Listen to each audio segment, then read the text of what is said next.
yang kami hormati, sayangi, dan selalu kami banggakan, teman-teman media yang terus mendukung kerja-kerja pemberantasan korupsi KPK melalui kerja-kerja jurnalistiknya.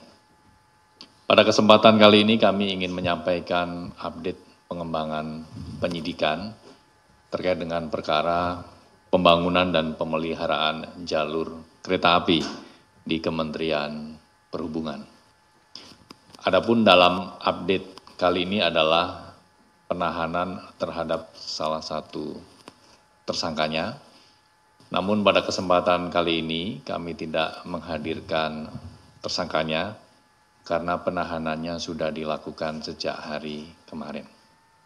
Baik, selanjutnya kami persilahkan kepada Bapak Asep Guntur untuk menyampaikan poin-poin terkait dengan konstruksi perkara dan pihak yang ditetapkan sebagai tersangka. Baik, terima kasih Mas Jubir.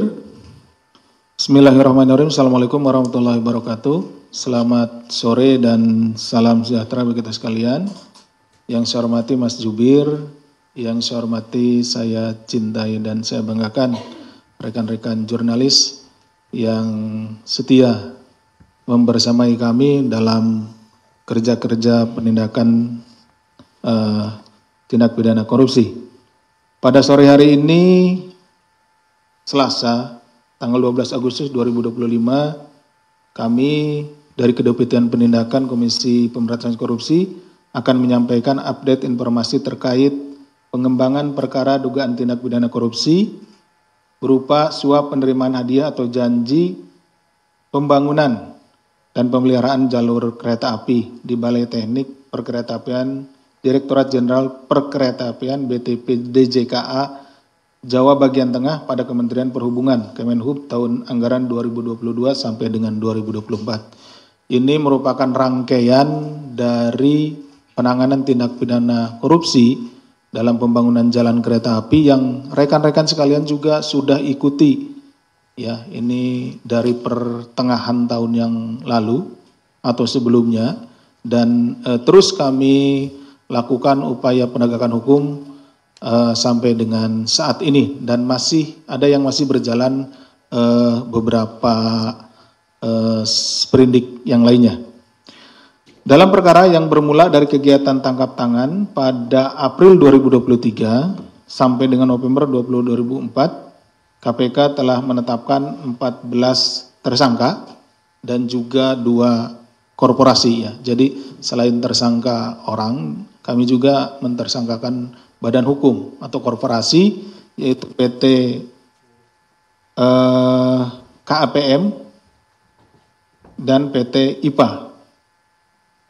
Setelah ditemukan kecukupan bukti dalam proses pengembangan penyidikannya, KPK kembali menetapkan dan menahan 1 orang tersangka yaitu saudara RS selaku ASN pada Kementerian Perhubungan sekaligus menjabat sebagai Ketua Kelompok Kerja Pokja Pemilihan Penyedia Barang Jasa Paket Pekerjaan Pembangunan Jalur Ganda Kereta Api antara Solo Balapan dan Kadipiro kilometer 96 plus 400 sampai dengan kilometer 104 plus 900 atau dikenal dengan proyek JGSS 6 tahun anggaran 2022 sampai dengan 2024 dan paket lainnya di lingkungan BTP kelas 1 Semarang.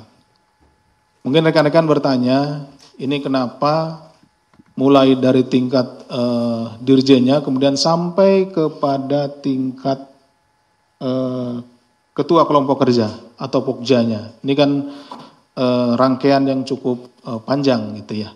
Jadi rekan-rekan sekalian, perlu rekan-rekan sekalian ketahui bahwa spektrum tindak pidana korupsi yang kita hadapi di Negara Kesatuan Republik Indonesia ini bersifat meluas dan mendalam. Artinya meluas itu dari Sabang sampai Merauke terjadi tindak pidana korupsi. Kemudian mendalam artinya mulai dari tingkat pusat sampai dengan tingkat daerah, ya dari eselon pimpinan sampai dengan eselon 3 ya atau eselon 2, eselon 3 itu terjadi seperti itu sampai dengan di sini ketua kelompok kerja. Tentu dalam rangka penegakan hukum tindak pidana korupsi, semuanya harus kami tangani. KPK selanjutnya melakukan penahanan kepada tersangka RS untuk 20 hari pertama terhitung sejak tanggal 11 sampai dengan 30 Agustus 2025. Penahanan dilakukan di Rutan Cabang Gedung Merah Putih KPK. Adapun konstruksi perkaranya adalah pada bulan Juni tahun 2022, Saudara RS ditunjuk sebagai Ketua Pokja terkait proyek pembangunan jalur ganda kereta api Solo Balapan Kadipiro atas permintaan Saudara BH selaku PPK proyek. Ini sudah lebih dahulu ditangani perkaranya pada saat tahun atau pertengahan tahun 2023 OTT. Setelah penunjukan tersebut, Saudara BH menyampaikan pada Saudara RS bahwa telah mempersiapkan PT WJP KSO sebagai calon pemenang tender dan atau calon pelaksana pekerjaan. Jadi sejak awal ini memang sudah direkayasa pengadaannya. Jadi sudah ada perusahaan-perusahaan yang ditunjuk untuk melaksanakan pekerjaan tersebut bersama beberapa penyedia jasa atau perusahaan lainnya sebagai perusahaan pendamping, termasuk PT IPA milik Saudara D. Selanjutnya Saudara BH meminta Saudara RS agar dapat mengakomodir permintaan tersebut sehingga Saudara RS menyampaikan kepada seluruh personel Pokja yang dipimpinnya untuk menambahkan syarat-syarat tertentu sebagai syarat calon penyedia jasa yang dimaksud sebagai kuncian tender. Jadi untuk memenangkan salah satu perusahaan yang telah ditunjuk, maka dibentuk atau ditentukanlah syarat-syarat khusus ya, yang spesifik merujuk kepada perusahaan tersebut. Ya, seperti itu. Misalkan ahli tekniknya, kemudian pengalaman menangani pekerjaan gitu ya, harus berapa atau harus berapa lama, sehingga itu menjadi kuncian bagi perusahaan tersebut. Nah, karena kan beda-beda nih, setiap perusahaan memiliki pengalaman atau memiliki pegawai yang expertnya gitu, seperti itu. Surat dukungan dari pabrikan yang memiliki sertifikasi dan asosiasi internasional, pemerintah atau lembaga yang mewakili negara asal pabrikan bahwa wesel yang diproduksi dapat digunakan untuk mainline jalur raya dan sertifikasi produksi sesuai standar dari Badan Akreditasi Independen Internasional yang masih berlaku. Jadi kunciannya itu berupa dukungan dari pihak pemilik sertifikasi dan sertifikasi produk standar. Jadi yang tidak dapat dukungan itu, nah akhirnya menjadi tereliminasi gitu ya, seperti itu. Nah, bahwa kemudian dalam proses tender tersebut PT WJP KSO yang dipersiapkan sebagai pemenang justru dinyatakan gagal saat evaluasi oleh tim Pokja yang dipimpin Saudara RS karena kesalahan unggahan dokumen penawaran. Jadi ternyata ini ada kesalahan juga di sini ya, kesalahan. Namun demikian PT IPA yang disiapkan sebagai perusahaan pendamping justru dinilai memenuhi syarat sebagai pemenang tender. Atas kondisi ini kemudian Saudara RS berkonsultasi dengan Saudara BH agar mengubah skenario untuk memilih PT IPA sebagai pemenang tender proyek pembangunan jalur kereta api tersebut. Bahwa selanjutnya Saudara RS menetapkan PT IPA sebagai pemenang tender pembangunan jalur ganda KA antara Solo Balapan Kadipiro 96 plus 400 sampai dengan kilometer 104 plus 900 CGSS 6 tahun anggaran 2022 sampai 2024. Kemudian PT IPA menandatangani kontrak tersebut dengan nilai 164,51 miliar.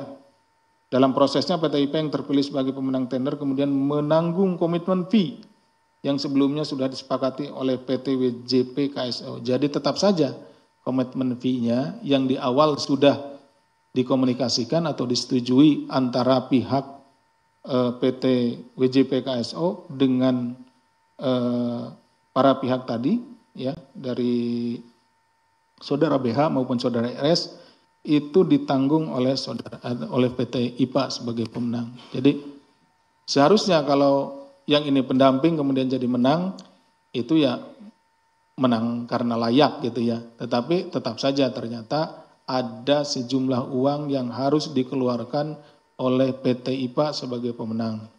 Itu yang jumlahnya itu sesuai dengan kesepakatan awal antara Kepala Balai tadi Saudara BH RS dengan PT WJP KSO. PT IPA kemudian diduga memberikan uang kepada Saudara RS sejumlah 600 juta sebagai bagian dari komitmen fee dari nilai kontrak proyek. Jadi jumlahnya besar tapi dibagi-bagi ke beberapa orang, ke beberapa pihak gitu ya. Beberapa pihak diantaranya Saudara RS sendiri memperoleh 600 juta rupiah. Atas perbuatan Saudara RS disangkakan telah melanggar pasal 12 huruf A atau huruf B kecil pasal 11 Undang-Undang Nomor 31 Tahun 99 tentang pemberantasan tindak pidana korupsi sebagaimana telah diubah dengan Undang-Undang Nomor 20 Tahun 2001 tentang perubahan atas Undang-Undang Nomor 31 Tahun 99 tentang pemberantasan tindak pidana korupsi junto pasal 55 ayat 1 ke 1 KUHP. Pada kesempatan ini juga